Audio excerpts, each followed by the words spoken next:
का हल करेंगे। देखिए इसमें क्या कहता है, नीचे दिए गए कथन सत्य है या असत्य है, कारण के साथ अपने उत्तर दीजिए। तो देखिए इसको हल करते हैं।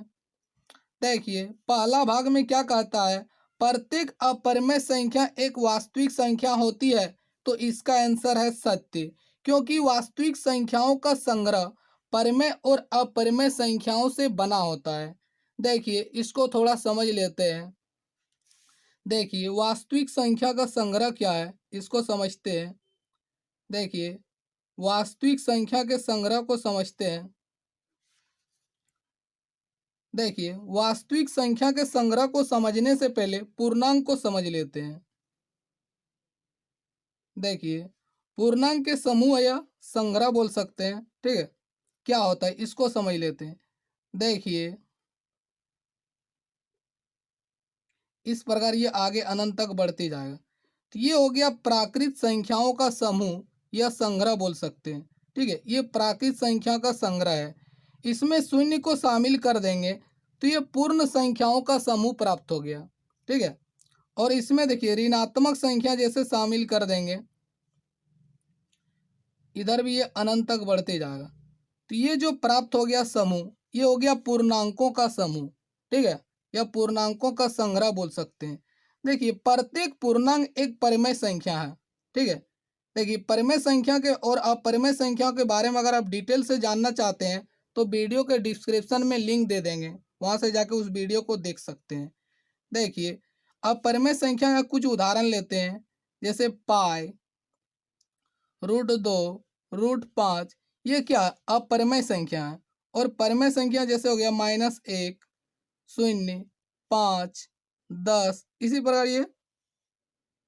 तो देखिए वास्तविक संख्या के संग्रह में देखिए अपरिमेय और परिमेय दोनों संख्या शामिल होते हैं, ठीक है। तो यहाँ प्रश्न में क्या बोला, देखिए प्रत्येक अपरिमेय संख्या एक वास्तविक संख्या है, तो इसका आंसर है सत्य, क्योंकि देखिए यहाँ जितना भी अपरिमेय संख्या है सभी तो वास्तविक संख्या है, ठीक है। तो इसका आंसर इस प्रकार लिख, तो देखिए इस प्रकार आंसर लिखना सत्य, क्योंकि वास्तविक संख्याओं का संग्रह परिमेय और अपरिमेय संख्याओं से बना होता है, ठीक है। यहाँ भी समझ गए। देखिए वास्तविक संख्या का संग्रह परिमेय और अपरिमेय संख्याओं से बना होता है। अब देखिए दूसरा भाग को समझ लेते हैं। दूसरा में देखिए क्या कहता है, कहता संख्या रेखा का प्रत्येक बिंदु √m के रूप का होता है, जहाँ m एक प्राकृत संख्या है। देखिए इसको समझने से पहले कुछ उदाहरण के द्वारा इसे समझाने का कोशिश करते हैं। जैसे देखिए 1 का वर्ग क्या होगा, 1 का वर्ग 1 होगा, ठीक है। 2 का वर्ग क्या होगा, 4 होगा। 3 का वर्ग 9 होगा। 4 का वर्ग 16 होगा। 5 का वर्ग 25 होगा। √2 का वर्ग 2 होगा। √4 का वर्ग 4 होगा, ठीक है। देखिए क्या समझाने का कोशिश कर रहे हैं ये आगे आपको पता चल जाएगा।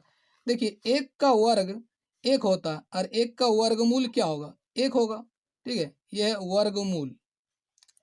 अब देखिए 4 का वर्गमूल क्या है, रूट, देखिए 4 का वर्गमूल 2 होता है, ठीक है। 9 का वर्गमूल 3, 16 का वर्गमूल 4, ठीक है।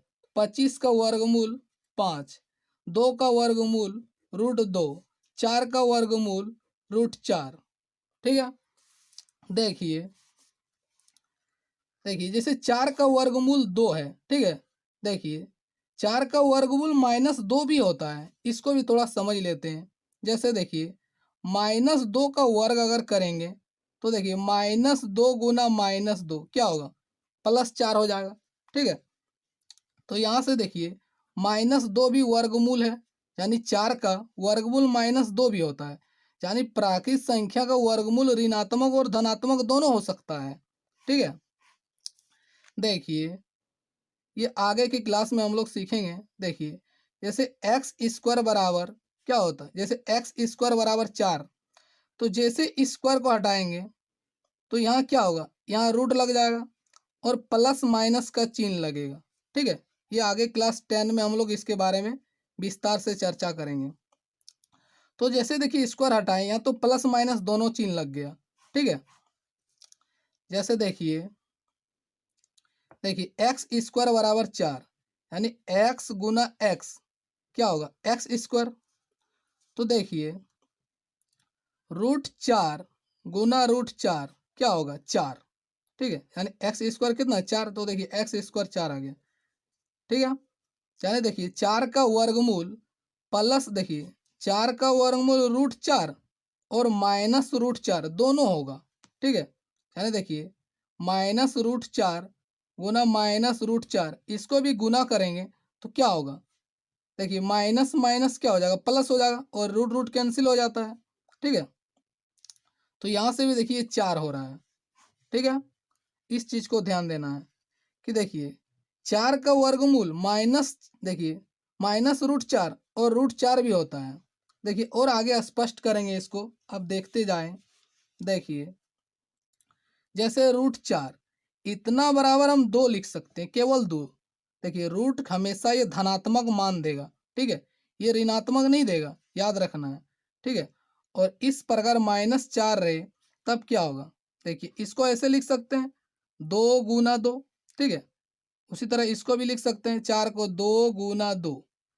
तो जैसे जोड़ा बनता है एक बाहर आ जाता है, एक तो बाहर आ जाता है यहाँ से, तो ये 2 हो गया। यहाँ देखिए ये माइनस चिन्ह है, यहाँ माइनस चिन्ह रह गया, ठीक है। जैसे यहाँ जोड़ा बना एक बाहर आ गया और ये माइनस चिन्ह रह गया, ठीक है। तो यहाँ से देखिए 4 का जो वर्गमूल है वो देखिए प्लस भी होता है और माइनस भी होता है, इस चीज को ध्यान देना है, ठीक है। अब देखिए आगे इसको समझते हैं। जैसे यहाँ प्रश्न में क्या बोला, प्रत्येक संख्या देखिए संख्या रेखा का प्रत्येक बिंदु √m के रूप का होता है। इसको समझने के लिए इसको समझना जरूरी है। देखिए m बराबर 25 ले लिए, यानी 25 क्या है प्राकृत संख्या है। तो देखिए 25 का वर्गमूल क्या होगा √25, इसका मान आएगा 5। देखिए इससे देखिए ये केवल प्लस में होगा, क्या बताएं, अगर प्लस माइनस दोनों लेंगे तो प्लस होगा, ठीक है। इसका मान क्या होगा, यहाँ भी 4 होगा। यानी देखिए 16 का वर्गमूल √16 बोले या 4 बोले एक ही बात है। 9 का वर्गमूल √9 बोले या 3 बोले। 4 का वर्गमूल √4 बोले या 2 बोले। 1 का वर्गमूल √1 बोले या 1। देखिए जैसे 1 को हम ऐसे लिख सकते हैं 1 गुना 1, तो जैसे जोड़ा बना एक बाहर आ गया, ठीक है। और अगर इस तरह प्लस माइनस की चिन्ह एक रहेगा तब इसका वर्गमूल होगा प्लस माइनस में, यानी एक प्लस भी आएगा एक माइनस भी, ठीक है। अगर इस प्रकार प्लस माइनस में रहेगा तो इस प्रकार प्लस माइनस में 4 रहेगा तो इसका मान देखिए +2 भी आएगा और -2 भी आएगा, ठीक है, दोनों आएगा। लेकिन केवल अगर रूट रहेगा तो ये मान हमेशा धनात्मक में देगा, ठीक है। देखिए देखिए जैसे यहाँ प्लस माइनस दोनों लिए, आप क्लास 8 में देखे होंगे कि देखिए प्लस कभी कभी माइनस नहीं लेते हैं। क्यों नहीं लेते हैं, इसका भी कारण है। देखिए इसको थोड़ा समझ लेते हैं कि माइनस क्यों नहीं लेते हैं।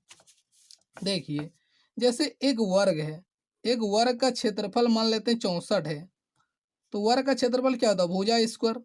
तो देखिए भुजा स्क्वायर बराबर 64।